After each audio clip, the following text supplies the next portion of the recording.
Hello दोस्तों, क्या झगड़ा हुआ है खेसारी लाल यादव, पवन सिंह और समर सिंह में? तो काको ब्रह्मा कुछ बोले हैं कि नहीं दोस्तों? वीडियो पे अंत तक बन रहेगा, सब कुछ बताने वाले हैं दोस्तों। काको ब्रह्मा जो कि एक उभरते हुए कलाकार खेसारी लाल यादव की आवाज़ में गाने वाले हैं दोस्तों। वो गाना तो आप लोग को बता दें दोस्तों, क्या वो सबके बीच में पड़े हैं कि नहीं? जो झगड़ा हुआ है उसके बीच में सब लोग पड़ चुके हैं, लेकिन एक उभरते हुए कलाकार काको ब्रह्मा है जो कि उनके बीच में पड़े हैं। और क्या बोले हैं क्या नहीं दोस्तों, बिल्कुल अंत तक बन रहे हैं वीडियो पे।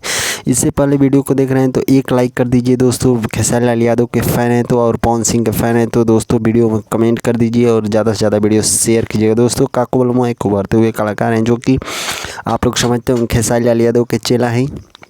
खेसारी लेखा गाना उसी गाना से हिट हुए थे दोस्तों, और ये प्रचलित हो गए दोस्तों। ये भी सुपरस्टार के माने में स्टारडम मिल चुका है दोस्तों काको ब्रह्मा को। दोस्तों इनके बोलने का कुछ हक है कि नहीं दोस्तों, आप लोग बताते हैं तो वीडियो पे अंत तक बन रहेगा। इनका हक है या नहीं है आप लोग समझ सकते हो। वीडियो अच्छा लगा ज़्यादा से ज़्यादा शेयर लाइक सब्सक्राइब कीजिए। कुछ नहीं बोले काको।